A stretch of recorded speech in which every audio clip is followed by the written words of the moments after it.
Oklahoma State, Oklahoma, Texas, Kansas, all Big 12 teams ranked near the top here, not only the polls, but helping the Big 12 be the best conference in America right now, at least according to the RPI rankings, by the narrowest of margins, though. In fact, the Big 10 has a slightly better winning percentage. The ACC down again this year. They haven't been in the conference top 3 in 4 years. So if we're talking RPI and postseason, we must be talking with Jerry Palm, our bracket insider who joins us now. There he is. Good to have you with us, Jerry, as always. So Wichita State looks like they're going to likely climb in the AP poll. So are they worthy, though, enough of a number 1 seed in one of these regions come March? What do you think?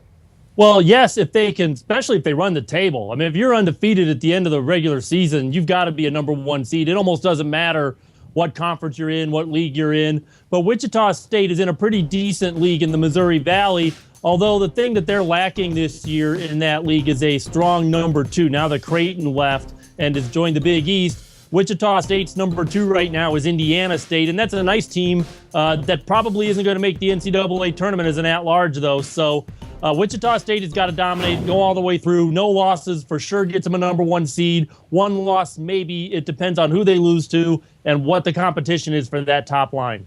Now, Jerry, me and you have had these battles about teams that should be in the tournament, where they should be seeded. This goes back a few years to working together at different points in our careers. But I got to think, if Wichita State loses 1 or 2 games, I think there's no way they can be a 1 seed, simply because what's their biggest win? At St. Louis. That's a great win. But they're non-conference. I mean, they didn't put themselves in position early on in the season. Tulsa, DePaul, Tennessee, Alabama, those are your best wins non-conference coming in. I just think it's unfortunate that they're where they are, that they didn't have a chance to prove themselves. No matter if they run the table, I'd still question them as a 1 seed, even if they do go undefeated. Now, I love the team, but they just haven't beaten as many people. They haven't been battle-tested as much as these other teams.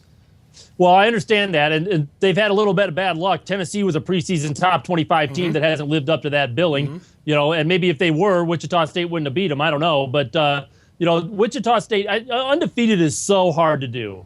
And I don't care what league you're in. I don't care what sport you play. Undefeated is a hard thing to do. If they get through all the way undefeated, they definitely deserve a 1. Now, Jerry, let's talk Big 12 here. I like about 6 teams, I think, as I look at that list of teams. There are 6 teams that make the tournament in the Big 12. Your thoughts? It could even be 7. They definitely have 7 in contention. I mean, at the top, you've got Kansas starting to play like the team we thought they were going to be back in November. Iowa State's been good, better than expected even. Oklahoma State's been every bit as good as expected. Oklahoma and Texas have had really nice years, kind of surprising. In fact, Texas, before the season, we wondered if Rick Barnes would be able to keep his job, but they've really come on strong in conference play, and they're doing a great job. And then you've got Kansas State as a maybe, and Baylor's really fallen apart. They've lost 4 out of 5, or 4 in a row and 5 out of 6, I should say. They've got a home game with West Virginia that's not going to be easy. If they don't win that one, that 4-game losing streak could turn to 8 in a hurry, because they've got both Oklahoma teams on the road after that, sandwiched around a home game with Kansas. There's no let up in the Big 12. I mean, what does Jerry do? He must not eat, sleep. The guy knows literally everything about college basketball. Looks like he's got plenty to drink wherever he's at. Like he doesn't leave the basement. He just sits there and just crunches numbers. It's unbelievable. Jerry, there are some teams making noise that we haven't heard from in a while. So what programs are due to break their big dance dry spell? Yeah, well, let's start with Iowa from the Big Ten. I mean, Iowa hasn't been in quite some time, but, Fran McCaffrey has done a really good job rebuilding that team. They've got some terrific talent, led by Roy Devin Marble. That's a legitimate top 25 team for sure, and maybe even better than that, top 15. They could be one of the top 4 seeds.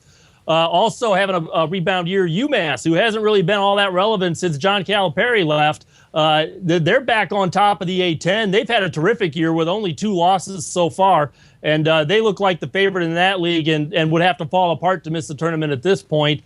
And then there's another one that's kind of sneaking up on us, and that's Providence, who hasn't been in the tournament since 2004. In the new Big East, though, they've been coming on strong lately. They've beaten Creighton and Xavier in the last 2 weeks. Both of those games were at home, though. Providence is now about to hit the road. They got 4 of their next 5 on the road. If Providence is going to end that drought, they're going to have to navigate this upcoming part of their schedule with a reasonable amount of success. All right, Jerry, you saw in the graphic there 50 days until the start of the NCAA tournament, and we know it's going to get here like that quickly. Bracket insider Jerry Palm, always good to have you with us. Thanks very much. All right, thank you.